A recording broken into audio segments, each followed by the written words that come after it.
Hi, everyone. Dr. Frankie Bashan here.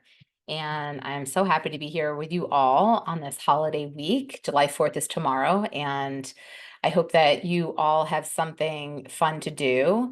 And if you don't, hopefully you can get out and be out in nature and make the day fun. I know some people don't have family around or chosen family in their area. Maybe they moved to a new area, or maybe there's somebody who has a harder time making bonds or making connections with people. And holidays can be hard sometimes when maybe you don't have the support system in place that you really want or need to feel connected with folks. So get out there and be in nature, connect with nature, go do something physical.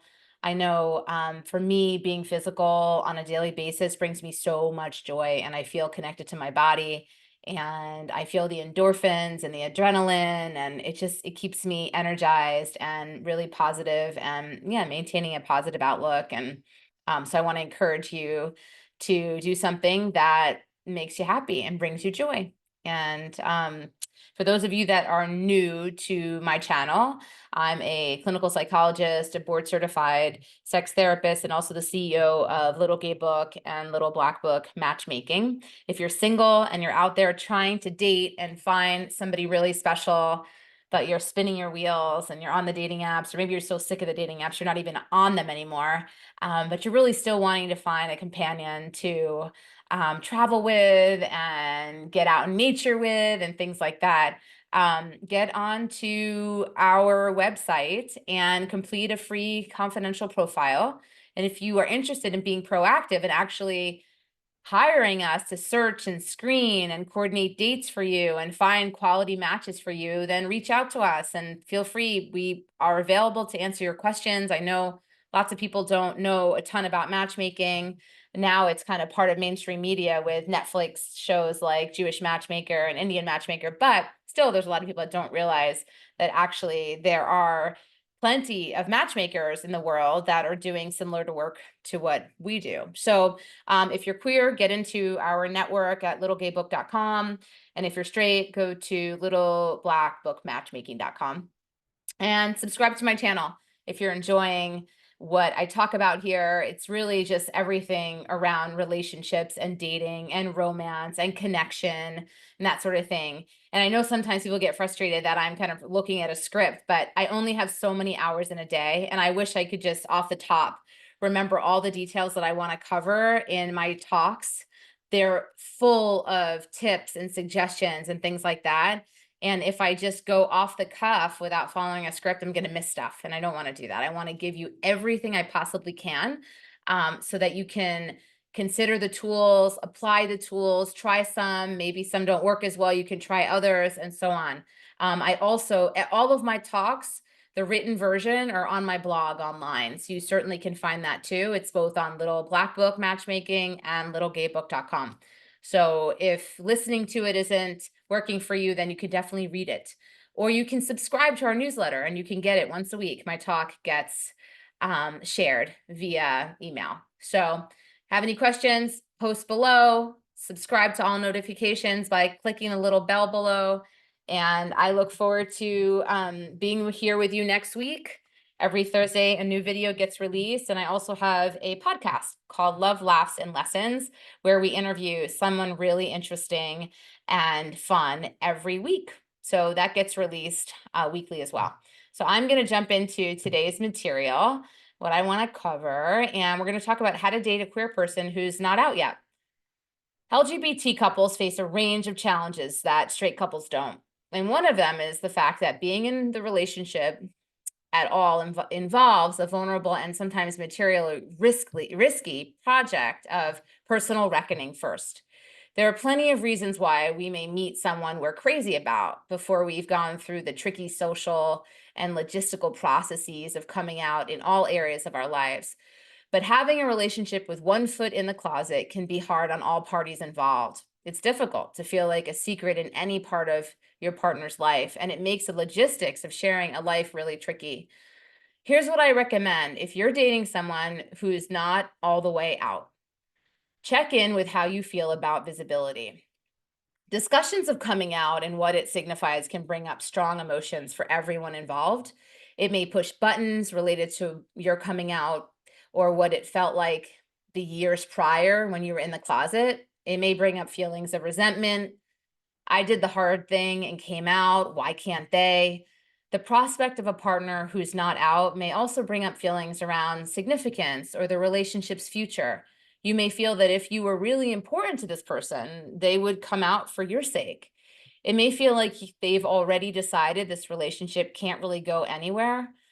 These feelings are all understandable and fair to have, regardless of whether you choose to share them with your partner and act on them. Before you start a conversation with your partner on this topic, or before resentment bubbles up and a fight about it breaks out, it's worth thinking about what your emotional buttons are around the topic. What are the stakes to you? What are your fears and hopes related to this topic? Understanding your own perspective and being able to articulate it clearly will be enormously helpful in navigating this issue as a couple. Listen to your partner's perspective with curiosity and compassion. There are a lot of reasons someone might not be out despite being in a queer relationship. They may have come into their identity only recently. There may be barriers related to religion or culture in their community. They may have reasons to worry about ostracization. I can't even say that. Basically, being ostracized from their family or community, or fear losing crucial financial or material support. You may already have some understanding of this, but if you're feeling friction around the topic of visibility in your relationship, it may be useful to do some deeper listening. Try asking open-ended, non-judgmental questions of your partner about their history and their choices regarding their identity.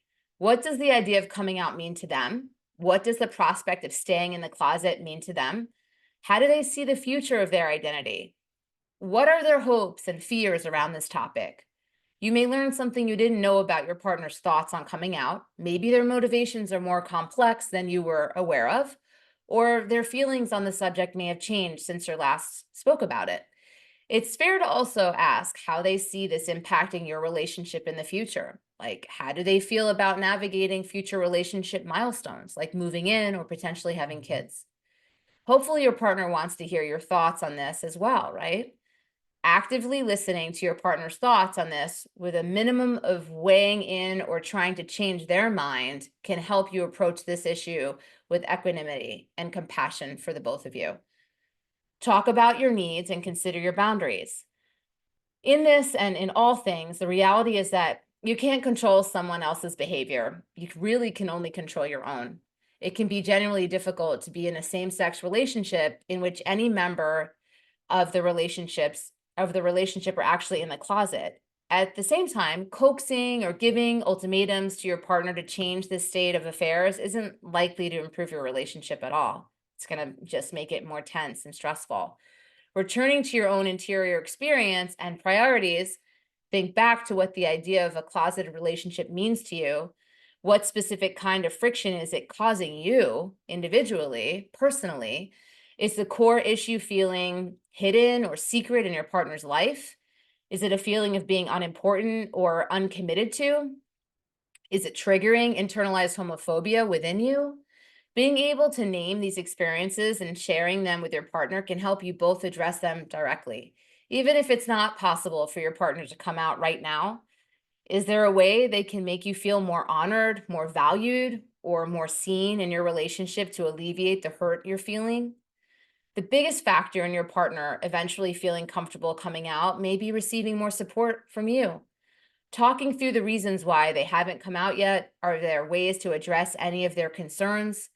If they're worried about losing work in their industry or professional relationships, maybe both of you could work together on helping them change industries, finding a different job. If losing religious or spiritual community is a concern, maybe you could work together to research affirming religious services and attend together. It's still true, however, that these measures may still leave you feeling frustrated and unfulfilled. While you can't force your partner to come out, you can make choices about how you want to show up in this relationship and if you want to be in it at all, actually. If it makes you uncomfortable or feels bad to meet friends and family without them knowing who you really are to each other, you can decline. You can set boundaries about what relationship milestones you're willing to share. Maybe you're okay with casually dating someone who isn't out. but aren't really willing to move in with someone for a serious relationship if they're still in the closet. Ultimately, your partner's journey with their identity is their own journey, and you're empowered to make your own choices about it to prioritize your own well being. So I hope y'all found this helpful, and I hope you have a great July 4th, and I will see you all next Thursday. Kisses, hugs, see you then. Take care.